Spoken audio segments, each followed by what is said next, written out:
Hello, everyone, and welcome back to our class on marketing. In today's class, we're going to be introducing the chapter on channel distribution.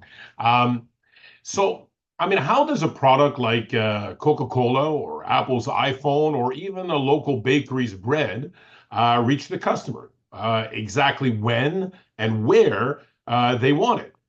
Well, distribution channels, which we also call marketing channels, are the pathway through which products and services move from producer to the final user.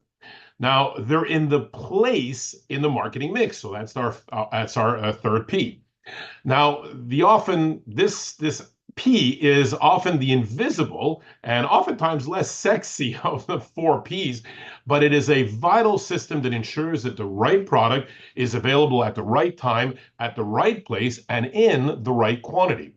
So we're going to take a look at how Netflix and Amazon and Tesla have all had ways of reinventing their business model, and they've done it through reinventing the channel distribution mode, or the channel members that they've disintermediated and whose functions they have assumed. So let's just jump into that chapter, and let me make sure that I've shared the PowerPoint here, which I did. So perfect. We can jump right in.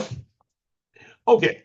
So, of course, as I mentioned here, we are in this third component of the marketing mix, okay, commercializing our product. This is where we execute the strategic decisions that we've decided once we've actually finished the analysis part of our marketing concept. So we're going to take a look at the purpose of distribution channels, the functions, which is really probably one of the key takeaways from this chapter. We're going to take a look at different types of distributors, and we're going to take a look at how do we choose the right members for the intermediaries, the people or the companies that are going to intercede on our behalf between us and the consumer. We can take a look at some conflicts that can actually happen within that, and we'll wrap it all up with taking a look at a multi-channel and now omni-channel approach to channel distribution. So the very first thing to understand is that, well, the first great benefit of the purpose of distribution intermediaries is that we save effort. Okay. Now, saving effort means that, as you can see in this example here, there are much fewer points of contact for a manufacturer. Instead of having to deal with every individual consumer, they can just deal with one intermediary, and that intermediary will deal with those consumers, making this channel much more efficient. Now, for consumers themselves, this is also very interesting because rather than having to see a great number of businesses to purchase their everyday consumer goods, for instance, they can just deal with one. And a good example of that, for instance, is if you're making a soup. Okay, so if you were making a soup, you would need some potatoes and you'd some carrots and you'd some other vegetables that would go into that soup. Now, the alternative to having distribution channels is that you would actually have to go directly to the food producer, the farmer, to get the carrots and the potatoes and so on. Imagine the time that it would take to go to each one of those farms to purchase those staples and the time that it would take. So now, for you, there's a much more efficient way of doing that, right? It's to go to the supermarket and simply buy those products in one place. Now, does that increase the cost to you as the consumer? Of course it does. Of course it does. Those intermediaries don't work for free. However, if you took up the effort that you were saving, the time that you're saving, and the savings, of course, on any cost of your gas or the use of your car or that sort of thing, the extra cost at the supermarket is very much offset by these other savings. Now, the question is this beneficial for the producer? So if it's beneficial for you, for the consumer to make a soup, is it beneficial for the farmers? Well, the farmers, of course, if there is no intermediary like a distributor, we'll take a look at the distributor, food distributor in a minute, or simply the retailer, the store that sells you the products, the supermarket, well, then they would have to deal with those individual consumers. And now imagine somebody coming down to your farm, right? Or coming down to the farm of maybe a carrot or a potato farmer. So they're coming down the road. They're coming down the dusty road. You can imagine what that is. And they arrive to the farm. And when they arrive to the farm, there's always a little store that's attached, to the farmer's barn or something like that. And so people come in, right? And you always hear there's a bell, right? It's like cling, cling, cling, Kaling, kaling, this bell that advises the farmer that there's somebody that's there to buy a few carrots or a few potatoes. Now, ask yourself, where is that farmer? Well, that farmer's not in the store. That farmer's out in the field, right? So they're actually growing those potatoes and they're pulling them out of the ground and they're doing the things that all farmers do. So now the question is coming to the store this little store that they've created, is this the most efficient use of their time? And of course it is not. Thankfully for them, somebody will come in and buy all of those potatoes and free them of that responsibility. So it saves them time and effort also. Now, do the farmers get as much money from these intermediaries who buy all of their potatoes, for instance? Of course not. They're going to get less money, which, just as for the consumer, this is not really something that seems very beneficial until you take a look at the incremental cost of having to deal with every one of those consumers. Okay, so either way you're going to pay for it, you're paying a lot less by having an intermediary come in there and buy everything. And consider this, when you're dealing with consumers individually, how many of those potatoes get ruined, right? So they're not sold. Well, this doesn't happen with your intermediary because they'll buy all of your production. So yes, they'll pay less, but in the end, you'll still end up as a winner. So this is the benefit, of course, of having these intermediaries. And as I mentioned, the reason it all works is because they all participate in creating value upstream to the manufacturer, in this case, the potato producers, and downstream to the consumers. And they do that and they justify their existence by taking on the tasks that the producer does not want to take on. So they don't want to take on the task of warehousing, storing, and shipping. They don't want to take on the task of dealing with those individual consumers. So these intermediaries will say, you know what, we'll do that for you. Okay, and we as specialists will do it much better than you in any case. So this kind of works for everybody in the value chain. So now the question is, so what are the functions that will be divided between all members of all channel members? Okay, whether they be manufacturers, we'll see these intermediaries, distributors or retailers, these stores, or upstream the distributors who actually warehouse the things, the products. So there are a number of functions that have to be assumed. And what you need to understand here is that if you decide to sell these products, a manufacturer's products, say you decide to buy, say you decide to sell shampoo or soap or any other kind of healthcare product or skin moisturizer, what have you. If you decide to sell this directly to consumers, cut out all intermediaries, you are not cutting out the responsibilities or the functions. So now you have to take on all those functions. So the question is, are you good enough to do it? Are you efficient enough to do it? Is it worthwhile for you to do it? Perhaps it's worthwhile to do part of it, and then part of it have to do with other intermediaries, other channel members. So let's take a look at that. So logistics functions, okay? So this whole question of organizing the transport, storage, for instance, very, very important. The question is, for instance, if you take a look at a retailer, so the store, do they really want to store all of these products in their location? So if you have, like, say, a clothing store, and your clothing store is, let's just say for the sake of argument, the clothing store is maybe 200 square meters. How many meters or square meters out of that store do you really want to set aside for storage? Well, the answer is none. If you could, you would just have one big open space, or design space, but you'd have a space that would highlight your products instead of segregating part of that for storage. But of course, you do need storage because if you run out of t-shirts or what have you, you're gonna have to go into the back and fill, of course, your shelves. Now, the question is there a way for that retailer, okay, the one that's in contact really with the consumer, to have the best of both worlds? Could they maximize the space in their store and at the same time not have to worry about running out of stock? Well, the answer is yes, there is a way. We place a distributor between the retailer and the manufacturer of t-shirts. So between the manufacturer, the one who actually makes the t-shirts, and the retailer who actually sells the t-shirts, we have what we call a distributor. Now, this distributor will store these t-shirts, and in the morning, as your sales are going and they're doing great, what have you, you can order those t-shirts from the distributor whose one of their main functions is to actually storage. And so they will bring that product to you in the afternoon or maybe the next morning. This is called just-in-time delivery. In this way, you can maximize the size of your store. Now, is it more expensive for you to buy your T-shirts from a distributor than directly from the manufacturer? Of course, but it is offset by the added benefit out of revenue that you will get from that square footage in the store that is now set aside to for clients to view the products as opposed for warehousing. Okay.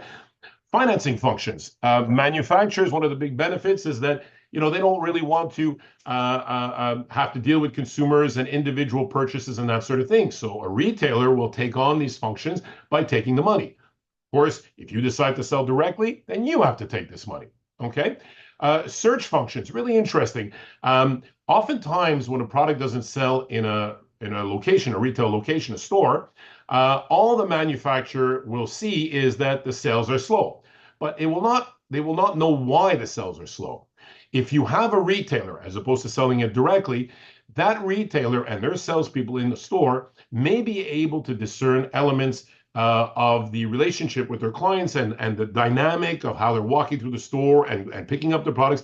They may be able to infer why that product is not selling and pass that information upstream to the distributor, if there is one, or all the way to the manufacturer and tell that manufacturer, you know what, we think that maybe this design or this color or this wording on the shirt is a little bit off. And then you can bring corrective measures.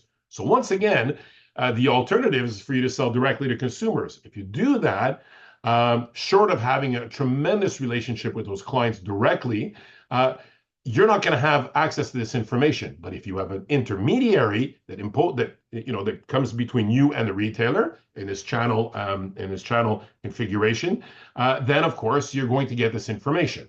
Okay, transfer of ownership function. Well, this is great. One of the big benefits, of course, for a manufacturer is that once I've sold it to the distributor or to the retailer, I've sold it to them. I've gotten my money, and that ownership now gets transferred to the retailer or to the distributor, which is great because, as I was mentioning before, you get all of your money right now.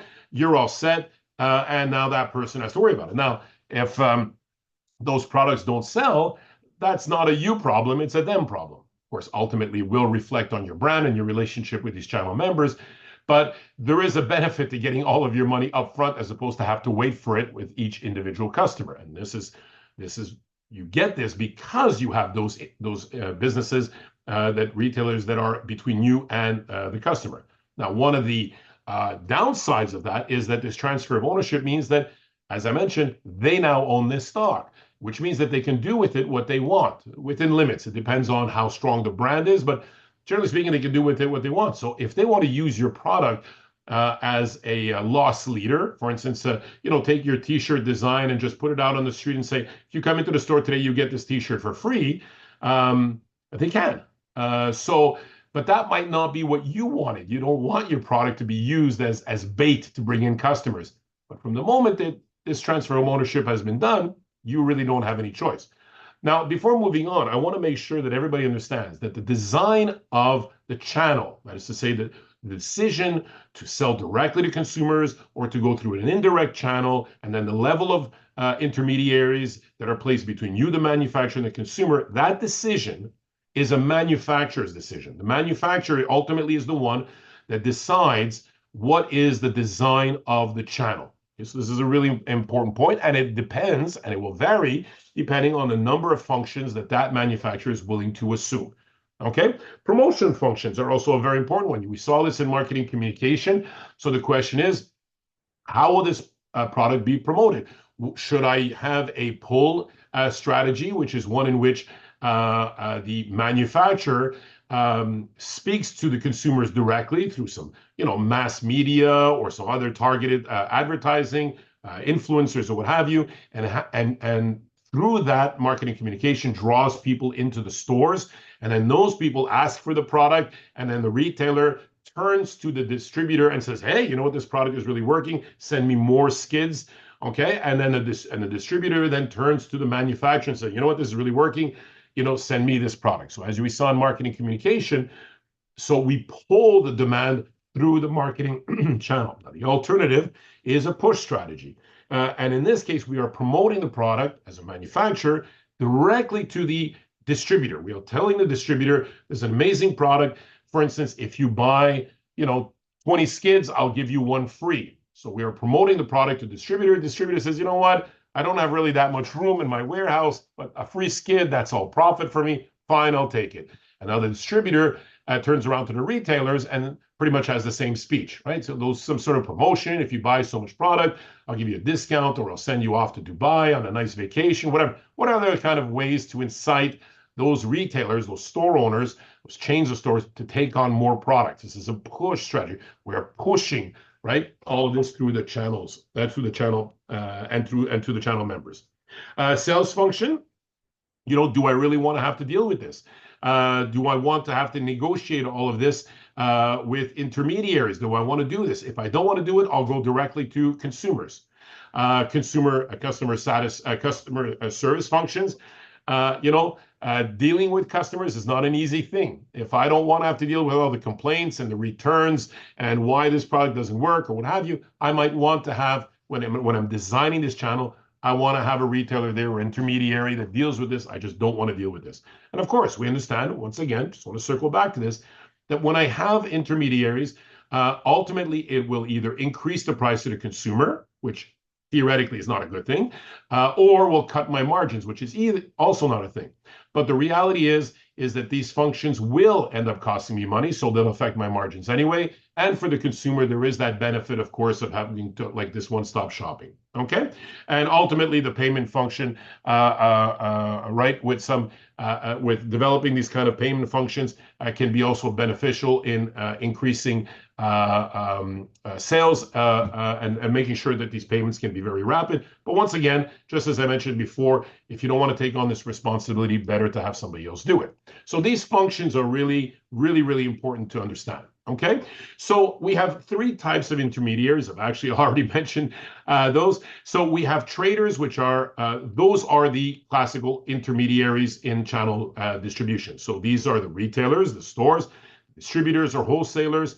The distinction here is very slight. Usually there's distributors or wholesalers oftentimes are the same thing. Sometimes in food preparation, in the food business, we'll call them more wholesalers, these intermediaries, so food wholesalers. And now we have agents as well. These are manufacturers' representatives. So there's a distinction between them, and we'll touch on that in a second. And then ultimately we have facilitators, which are not considered intermediaries. They just sort of like the oil that lubricates the whole machine, okay? So MasterCard, Visa, banks, and that sort of thing. DHL, UPS, just suppliers that help us get the product into the hands of the consumers, or helps those consumers make that decision a little bit easier. Okay, so wholesalers and distributors are, where do they fit into this kind of linear chain? Well, we have the manufacturer on one side here, manufacturer. We have the consumer on the other. Now, between the consumer and the manufacturer, we can have just a retailer. So this is the store. So this is like Lulu hypermarket. Okay, so the manufacturer, for instance, or the producer, food producer, for instance, can sell directly to Lulu, and Lulu sells directly to the consumer. But in many cases, the retailer, Lulu, is not big enough, despite its size, to take on all of the products that a manufacturer or producer can produce.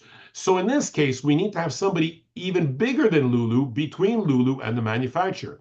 And this is what we call a food wholesaler. They will take on all of the potatoes of that potato farmer. They'll take them all on. Lulu says, well, I don't need that many potatoes, but that's okay. That food wholesaler will take on all of those potatoes and will then sell part of those to Lulu and then part of those to other chains as well. Okay, so this distributor has a function that goes beyond warehousing. They actually can buy a lot of products and then break them into smaller quantities throughout retail chains. This function is called bulk breaking. Okay, and this bulk breaking, which means to take on a large quantity of products and break them into smaller quantities. Think of it this way. If you want to buy a toothbrush, or excuse me, if you want to sell a toothbrush, if you're a manufacturer, how many different types of toothbrushes do you really want to sell? The answer is, you got it, you can say it, it's one.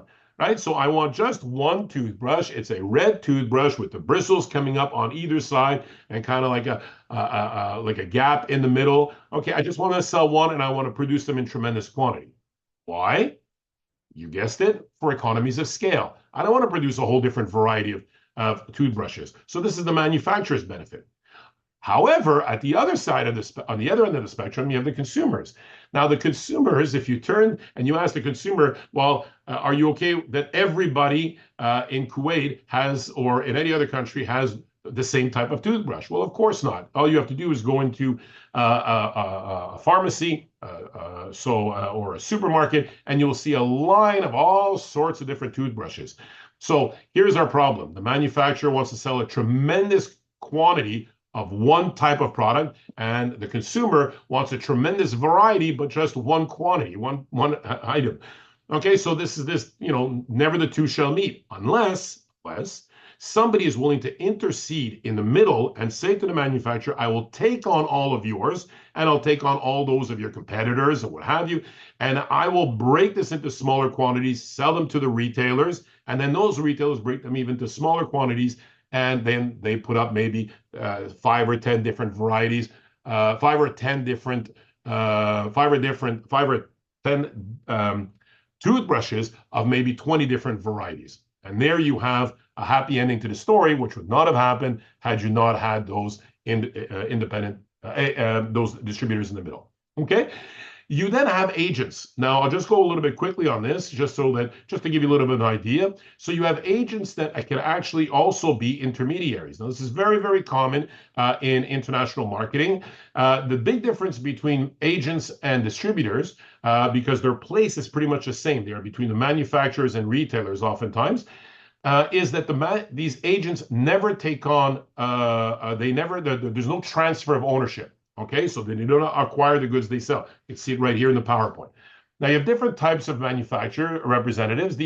Oftentimes these are individuals. Okay, usually it's individuals. Sometimes companies will have 2 or 3 of these. And what they do basically is that they will put in contact a manufacturer with the retailer and say, you know what, I think this product would really fit in well with your product mix in your store. And they'll tell the manufacturer, I think, you know what, your product would really fit well with them as retailers. And if I put you two together, I expect to have a certain commission, 5, 10%, whatever it might be. Okay, very, very common in international markets where a manufacturer is not really fully aware of the landscape, of the retail landscape, or even more profoundly of consumer behavior, and they're very hesitant to go into that market for that reason. So sometimes they'll choose a distributor, absolutely, but when they choose a distributor, they lose control of the product. Okay, whereas with an agent, they still maintain that control over the product, which is interesting for them, while still having an intermediary that's helping them try to develop that market. You have different types of agents. Some of them work exclusively for manufacturers. Some of them will work for several manufacturers and sometimes competing manufacturers. Okay, some manufacturing agents will operate only in one country. So for instance, they'll be in Canada, and they'll be looking for markets outside of Canada. And in some cases, those agents can be operating in a different country. So for instance, in Kuwait, and they will be looking for companies in Canada, for instance, to bring to Canada. And same thing for the manufacturers. They'll be looking for agents in Kuwait to help them introduce them to the market. Okay. So a couple of different examples here. I actually it did go finally to the Avenues. Okay, so you know that the Avenues is full of retailers. Okay, so this is a good example of a retail landscape. Okay, so the retailers definitely take on possession, and their job is to sell the product. Okay, you have different levels of service, as you well know, and those businesses position themselves in the market with this kind of level of service. Now, one important factor here in developing this channel, and this is what we've been kind of talking about up to now, is should I be selling directly to consumers or should I sell them to indirectly? So you have 2 big categories that it's important that you understand. You have a direct channel where the manufacturer sells to the consumer directly. Now, you have a video here you can see about Dollar Shaving Club. They sell razors directly to consumers. And if you look through this video, you're going to notice that they have a warehouse. So what you understand is that in a direct channel, that manufacturer, and this is super important, that manufacturer takes on all of the functions that we discussed before. In this case, the manufacturer feels that despite the cost and the risk of taking all of those functions, it is offset by all the cost savings of not having intermediaries, or it allows them to reduce the cost to the consumer, which gives them a competitive advantage in the marketplace. Okay? If that's not the case, you're going to have indirect channels. Now, in indirect channels, there is one or more intermediaries between the producer and the consumer. Okay, now you can have a short indirect, which means that the manufacturer sells directly to the retailer sells to the consumer. Very common in, as I mentioned here, for like, not clothing stores, but furniture stores. Okay, so we'll have, when you're selling sofas or washing machines or fridges, it is more unlikely or is more likely to sell directly to these big retailers because they have the place to actually store these washing machines. Okay, and the manufacturers oftentimes have a presence in different countries. If not, I might have what we call a long indirect channel. Long means that I have a manufacturer, as before, I have a retailer like I did before, but suddenly between the manufacturer and the retailer, I have a wholesaler. And one of the reasons that I would have a wholesaler is because the retailer is not able to take on all of that product, and we need somebody to take it on and to warehouse it until we need it. For instance, it is also possible, especially in international markets, that the manufacturer does not have contacts with the retailer. They really don't know who would be the most appropriate retail chain to sell their products in, and so they will deal with a distributor or a wholesaler, which, by the way, they're synonymous, okay? Distributor, wholesaler for the purposes of our class, same thing. And this is an example of long indirect channel. Excuse me. Okay, now that we've decided, that we see what is the length of the channel, now let's look at how well those channel members are integrated one to another. Okay, and here we are talking about a question of control. Very important. So we call these vertical marketing systems. So this is nothing new. We still have these intermediaries, and okay. Now, but the question is, to what extent does one member of the channel control or have influence on the other channel members? So the very first one of three, there are three, and you're going to see in these PowerPoints, is called corporate vertical marketing system. And this is very simple to understand. This is called integrated marketing channel or vertical integration, where the producer has retailers, okay, but they actually own the retailers. So if at the end of your studies you want to go out and buy yourself a Louis Vuitton store because you thought, you'd like to be a Louis Vuitton store owner, well, good luck, because Louis Vuitton does not sell its stores. They own all of their stores. These are corporate stores. Same thing for Zara.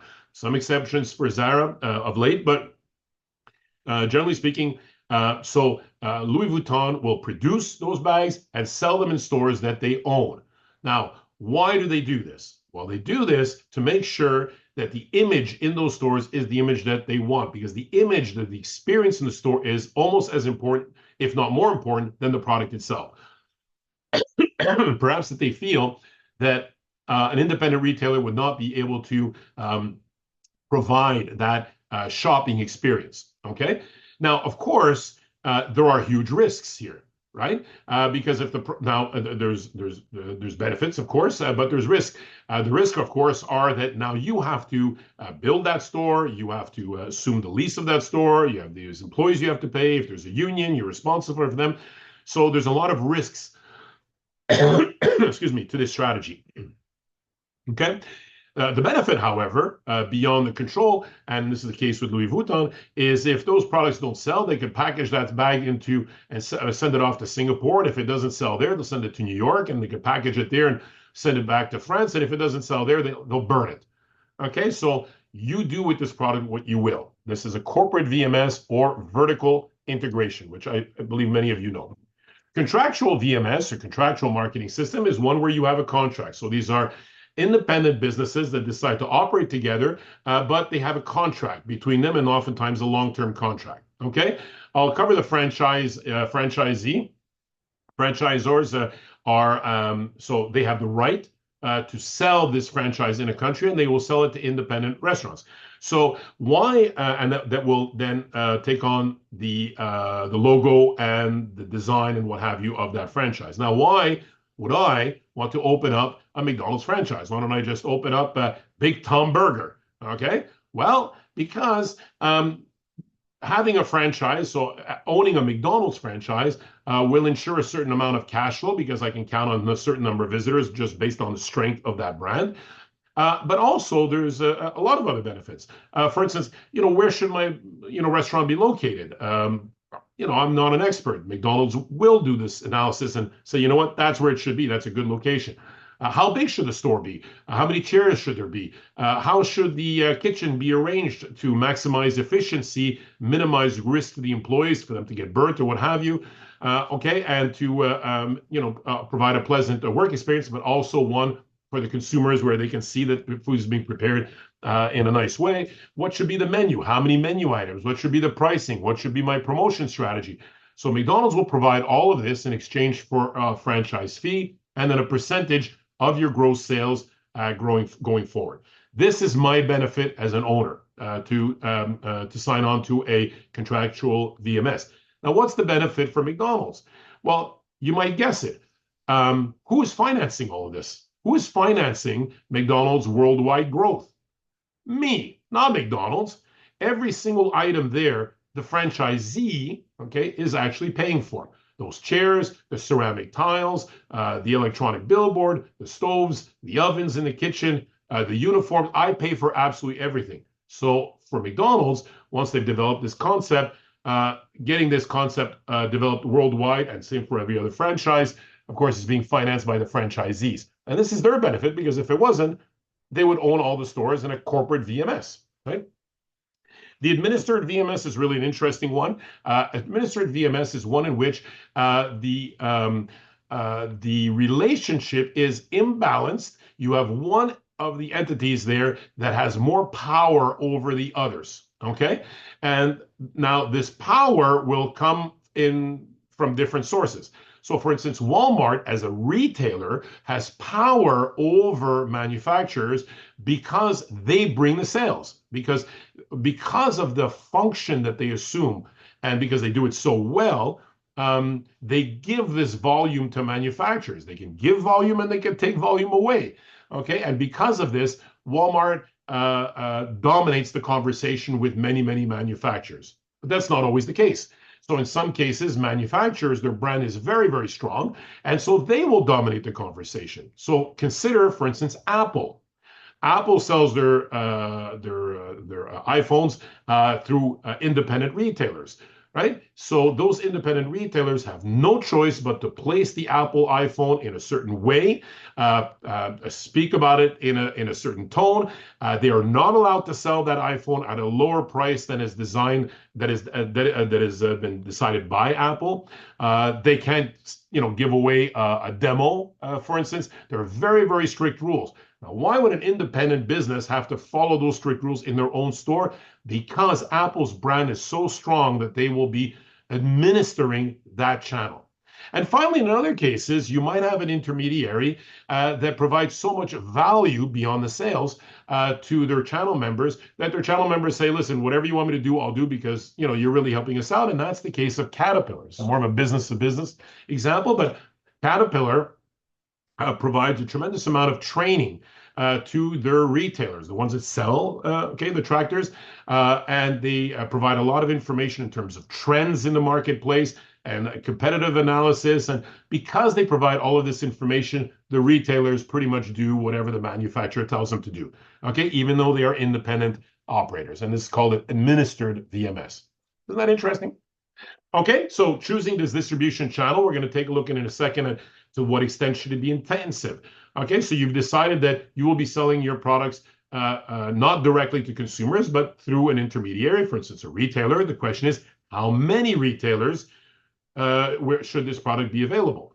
And then we'll take a look, but before we go that, and we'll cover this first, how do you choose these intermediaries? Okay, so how do you go? Well, of course, the very first thing that you have to consider is which functions do you need them to assume, and can they do it? Can they assume it? How compatible are they with you? And that's compatibility can be with your existing network because you might have multiple channels, but it might be compatible in terms of your values also. Okay, so if you are selling an organic product, you're more likely to choose a distributor or wholesaler or retailer that shares those same kind of values. They'll be able to speak more passionately about your products to their customers. Okay, you want to make sure you want to decide, well, I'm going to choose my partners carefully here because I don't want those partners to have more power than me. Okay, so you might choose, ironically, distributors or wholesalers that are smaller, okay, or retailers that are smaller, that have a less market share, only because you will then have more power over them and you will be able to decide how your products are sold. Okay, and it's counterintuitive because you would think, let me choose retailers that have a big presence in a country. But keep in mind, if your business is smaller, those retailers will have more power over you. So either way, this is something that you'll want to consider. Okay, so this is called network control. You'll want to make sure that they are present to the extent that you want them to be in the marketplace in terms of number of locations. You'll want to make sure that they pay their bills properly, that they're financially secure. Okay, so these are all kind of criterias that you'll consider, including, of course, what is the revenue split? So how profitable is it going to be? Is it to deal with these businesses? Okay, so let's take a look at the intensity. Okay, so the intensity or the coverage will very much depend on the type of product that you're selling. So if you're selling a chocolate bar, you're going to want this product to be everywhere. And then we call this intensive distribution. Why? Because the purchase price is kind of low. There's no financial risk. There's very little social risk. It doesn't have to be in a specific type of store. People won't judge you for buying a Caramilk instead of maybe a Kit Kat chocolate bar. Okay, a selective distribution will be for products that are somewhat bigger sometimes or somewhat a little bit more complicated. Okay, so we'll sell them in fewer retailers. Okay, so they'll be in more than one outlet, but they won't be everywhere like in chocolate bars, which, by the way, the chocolate bars can be in stores, gas stations, they can be in machines that distribute this product, it can be a cafeteria, at a school or whatever. They're everywhere and everywhere, and anywhere and everywhere. And then finally, an exclusive distribution. Exclusive distribution will be one point of sale in a geographic area, very specialized kind of products, oftentimes very high-end clothing, jewelry, that sort of thing, oftentimes to create this image of a product that is rare and is hard to get, okay? When you have multiple channels, this basically means that you are selling your products in multiple types of channels. So a good example of that is Apple, that will sell its products directly to consumers on the web. They will also sell this directly, so indirectly, right? Short indirect, which is through their stores, right? And you'll notice that short indirect, if you go back to our PowerPoints, is manufactured in a store, selling to the clients. And that short indirect is also a corporate VMS, right? Because they actually own the Apple stores. It's the distinction that's important. They will also sell it through other intermediaries. So Lulu Hypermarket actually sells phones as well. So this will be, again, a short indirect. So the manufacturer sells directly to the retailer, but they don't actually own the retailer, okay? Excuse me. So we can have here more of an administered VMS. So it's a short indirect channel and it's administered. Okay. The same thing if I'm selling it through Zain. Okay. So telecom operators that sell the phone, okay, or that, where they basically finance you. Once again, the manufacturer, Apple, will sell it to them and then they will sell it to you. Okay. So same kind of example, multi-channel approach. Okay, sometimes when you have a multi-channel approach, things can go great, and sometimes you can have conflicts. Conflicts arise, generally speaking, when you decide to have a different pricing strategy in one channel and not reflected in another. So if Apple one day was to decide to sell their iPhones at a lesser price, but only in their Apple stores, this would cause a lot of conflict with their Lulu Hyper Farms, okay? Because suddenly Lulu is saying, wait a minute, people are all going to your Apple stores, so why am I carrying your products, okay? In Belgium, a few years ago, Unilever and Delhaize, a big supermarket chain, had a fairly important conflict. Why? Because Delhaize, this chain of supermarkets, had decided to go from an everyday, so a high-low pricing strategy, which we had looked at in class, to an everyday low price. and I had indicated to Unilever that we need to, lower our prices. Now it's going to be an everyday low pricing. Unilever was not okay with this. Unilever, which has brands like Dove and Axe, you can see in this PowerPoint. And so it led to a big conflict. Unilever did not want their products to be sold at that price. And Delhaize punished Unilever by pulling many of their products out of their stores for a few years. So volume can be given and volume can be taken back. And finally, an omni-channel distribution is a relative new concept. You have a video here. I'd like you to watch it. It'll explain it very, very well. And the idea here is that, excuse me, you have a lot of independent type of channels, right? So your products is visible in a lot of different places. But what we want is we want the customer to experience the same information through all of these different channels, and ideally be able to follow the client as they go through these different stores, because they might not buy it in the first one. So we want a cohesive approach through all these channels. It's called the omni-channel distribution. And so I'd like you to please watch this video. It'll give you a really good idea for a big company called Macy's. Okay, and folks, that's all I have, except for the video here. Okay, so thank you very much for, and sorry, my video is starting there. So thanks again for watching this video. I'm gonna come back to here. All right, and I will see you soon.